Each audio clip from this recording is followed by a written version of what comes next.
बिस्मिल्लाहिर्रहमानिर्रहीम। अस्सलामु अलैकुम वरहमतुल्लाहि वबरकातुहू। उम्मीद है आप तमाम स्टूडेंट खैरियत से होंगे। आज की इस वीडियो में हम एवोगाड्रोस नंबर और उससे रिलेटेड न्यूमेरिकल्स को सॉल्व करेंगे। आइए अपने सिलसिले का आगाज़ करते हैं। तो सबसे पहले हमारे सामने एवोगाड्रोस नंबर की डेफिनेशन है और उस डेफिनेशन में ये बात बताई जा रही है कि जब हम एटम, मॉलिक्यूल या आयन इनमें से किसी भी पार्टिकल के बारे में ये कहें कि हमारे पास इनका एक मोल मौजूद है, तो उस एक मोल में इन एटम, मॉलिक्यूल या आयन के पार्टिकल्स की तादाद 6.02 एक्सपोनेंट की पावर 23 हो सकती है। इस वैल्यू को एवोगाड्रोस नंबर कहते हैं।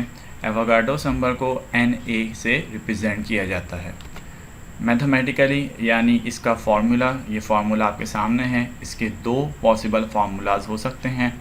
एग्जाम्पल्स की बात करें तो एटम, मॉलिक्यूल और आयन तीनों से रिलेट करते हुए यहाँ आपके सामने कुछ एग्जाम्पल शेयर की गई हैं ताकि आप बेहतर अंदाज से इनको समझ सकें। आइए केसेस को डिस्कस कर लेते हैं कि हम न्यूमेरिकल्स को किस तरह केसेस में ब्रेक करके सीखने जा रहे हैं। तो सबसे पहला केस जो हमारे सामने है उसमें हम कन्वर्ट करेंगे मास को नंबर ऑफ़ एटम्स या फिर नंबर ऑफ़ मॉलिक्यूल्स में। तो फार्मूला कुछ इस तरीके से होगा। जब हम एटम से डीलिंग करेंगे और जब हम मॉलिक्यूल से डील करेंगे तो फार्मूला कुछ ऐसे होगा। आइए अब न्यूमेरिकल की जानिब बढ़ते हैं। सबसे पहला सवाल हमारे सामने मौजूद है और ये सवाल बोर्ड के एग्ज़ाम में 2018 में डिस्कस किया गया। सवाल में हमसे पूछा जा रहा है कि हमें नंबर ऑफ़ एटम या फिर नंबर ऑफ़ मॉलिक्यूल पता लगाना है इन दो चीज़ों के लिए। पहली बात हमसे क्या डिस्कस की गई है वो है 8 ग्राम ऑफ सल्फ़र और दूसरी बात क्या है 8.8 gram of carbon dioxide gas. सवाल को समझ लीजिए। जब हम 8 ग्राम ऑफ सल्फ़र की बात करेंगे तो उस वक्त हम नंबर ऑफ़ एटम्स को पता लगाएंगे और जब हम बात करेंगे 8.8 gram of carbon dioxide gas की तो इसका मकसद ये हुआ कि यहाँ हम नंबर ऑफ़ मॉलिक्यूल को फाइंड आउट करेंगे। अच्छा, इस सवाल को सॉल्व करने का तरीक़ेकार मोल से थोड़ा सा मुख्तलिफ है। यहाँ इस सवाल को सॉल्व करते हुए हमें पेज को दो कॉलम्स में डिस्ट्रीब्यूट करना होगा। ना सिर्फ डेटा के लिए हमें अपने पेज को दो हिस्सों में तकसीम करना होगा बल्कि सॉल्यूशन भी इसी अंदाज से फॉलो होगा।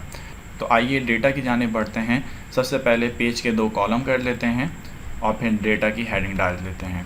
उसके बाद हमारे सामने दो कंडीशंस मौजूद हैं, तो उन दोनों कंडीशंस के लिए हम अलहदा कॉलम में अरेंजमेंट कर रहे हैं। तो पहले कॉलम में हम सल्फ़र के लिए डेटा बनाने जा रहे हैं। तो सल्फ़र का गिवन मास 8 ग्राम है जबकि इसका एटॉमिक मास 32 AMU है। अगर हमें एटॉमिक मास नहीं याद है तो ये कोई प्रॉब्लम की बात नहीं, क्योंकि बोर्ड के पेपर के उसूलों के मुताबिक एटॉमिक मास स्टूडेंट्स को पेपर में प्रोवाइड की जाएंगे।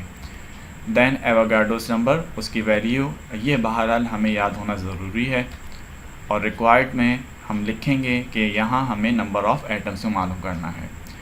दूसरे कॉलम में आ जाएं तो दूसरे कॉलम में हम कार्बन डाइऑक्साइड गैस यानी CO2 के लिए अरेंजमेंट करेंगे और उसका सबसे पहले मास डिस्कस करेंगे जो कि 8.8 ग्राम है। फिर मॉलिक्यूलर मास जो कि 44 AMU है। हमने पिछले वीडियोस में आपको मॉलिक्यूलर मास निकालना सिखाया था। आप उन वीडियोस में जाके मॉलिक्यूलर मास को निकालने के तरीक़ेकार को मुलाहिज़ा कर सकते हैं और वहाँ उन वीडियोस में आप बेहतर अंदाज से इसको समझ भी सकेंगे। दैन उसके बाद एवोगाड्रोस नंबर को यहाँ दोबारा डिस्कस कर देंगे और रिक्वायर्ड में यहाँ नंबर ऑफ़ एटम्स नहीं, क्योंकि मॉलिक्यूल है तो यहाँ हम नंबर ऑफ़ मॉलिक्यूल्स को लिखकर क्वेश्चन मार्क का टैग लगाएंगे। आइए सॉल्यूशन की जानिब बढ़ें और सॉल्यूशन करते हुए भी हमें पेज को दो हिस्सों में तकसीम करना है, यानी दो कॉलम्स बना के सॉल्यूशन करना है। सॉल्यूशन की हेडिंग डालने के बाद एक तरफ सॉल्यूशन होगा सल्फ़र के लिए, तो यहाँ सल्फ़र के लिए सबसे पहले फार्मूला डिस्कस कर देंगे कि नंबर ऑफ़ एटम्स बराबर होगा given mass upon atomic mass और उसको मल्टीप्लाई कर देंगे एवोगाड्रोस नंबर से। वैल्यूज़ पुट कर लेते हैं स्टेटमेंट के बाद। यहाँ स्टेटमेंट डिस्कस की, दैन वैल्यूज़ पुट कर दी हमने। यहाँ एक चीज़ पर हमारी तवज्जो होनी चाहिए कि एक्सपोनेंट की पावर 23, इससे हमें किसी किस्म की कोई मल्टीप्लिकेशन या डिवीज़न परफॉर्म नहीं करनी। ये factor as it is answer आने तक बरकरार रहेगा। इसके साथ हम किसी किस्म की कोई तब्दीली नहीं करेंगे। तो इसका मकसद ये हुआ कि हम 8 को 6.02 से मल्टीप्लाई कर देंगे, फिर आने वाले प्रोडक्ट को 32 से डिवाइड कर देंगे और जो भी आंसर हमारे सामने आएगा वो कुछ इस तरीके से होगा। आप देख सकते हैं कि आने वाले आंसर में multiply by 10 raise to the power 23 बरकरार है। इसका मतलब हमने इसमें किसी किस्म की कोई चेंजेस ना तो की है और ना ही हमें करना है, क्योंकि 9 और मैट्रिक लेवल के लिए बोर्ड के उसूल के मुताबिक साइंटिफिक कैलकुलेटर अलाउ नहीं है। तो पावर वाली वैल्यू से आपने किसी किस्म की कोई डीलिंग नहीं करनी। कॉलम की दूसरी तरफ आ जाते हैं कि जहां हमें कार्बन डाइऑक्साइड गैस के लिए कैलकुलेशन करनी है। तो कार्बन डाइऑक्साइड गैस के लिए सबसे पहले फार्मूला डिस्कस करेंगे, क्योंकि ये मॉलिक्यूल है। तो मॉलिक्यूल के लिए फार्मूला कुछ इस अंदाज से लिखा जाएगा। उसके बाद स्टेटमेंट के बाद वैल्यूज़ की सब्स्टिट्यूशन, एक बार फिर multiply by 10 raise to the power 23 के साथ किसी किस्म की कोई तब्दीली नहीं की जाएगी। बकिया नंबर को मल्टीप्लाई और डिवाइड किया जाएगा। एट द एंड आंसर हमारे सामने आ जाएगा। अब हमारे पास दो रिज़ल्ट्स आए हैं, तो हम रिज़ल्ट्स की हेडिंग डालेंगे और हेडिंग डालने के बाद इन दोनों आंसर्स को यहाँ डिस्कस करेंगे। तो यहाँ हमारा नुमाइकल ख़त्म हुआ। आइए आगे बढ़ते हैं और केस नंबर 2 को मुलाहिज़ा करते हैं। केस नंबर 2 में हम मोल्स से जाएंगे नंबर ऑफ़ एटम्स या नंबर ऑफ़ मॉलिक्यूल की तरफ।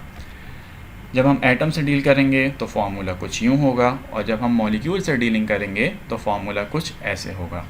बज़ाहिर इन दोनों फार्मूलाज में किसी किस्म की कोई तब्दीली नहीं है, बस एटम का लिहाज करते हुए नंबर ऑफ़ एटम लिखा जाएगा। इसी तरीके से मॉलिक्यूल का लिहाज करते हुए मॉलिक्यूल के लफ्ज़ को वाज़ेह किया जाएगा। आइए सवाल की जानिब बढ़ते हैं।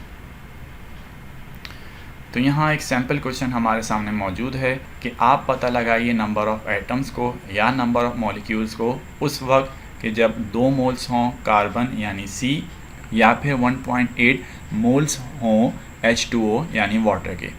आइए डेटा की जानिब बढ़ें, और डेटा का अंदाज़ वही होगा जो कि हमने पिछले सवाल में समझा था, यानी पेज के 2 कॉलम बनाने होंगे और कॉलम बनाने के बाद कंपैरेटिव डेटा हमें यहाँ डिस्कस करना होगा। सबसे पहले एक तरफ कार्बन को डिस्कस कर लेते हैं। इसके नंबर ऑफ़ मोल्स जो कि सवाल में गिवन हैं वो 2 मोल हैं। एवोगाड्रोस नंबर की वैल्यू यहाँ डिस्कस करेंगे एंड देन रिक्वायर्ड में हम नंबर ऑफ़ एटम्स को लिखकर क्वेश्चन मार्क का टैग लगा देंगे। फिर दूसरी तरफ हम वाटर के लिए डेटा बनाएंगे।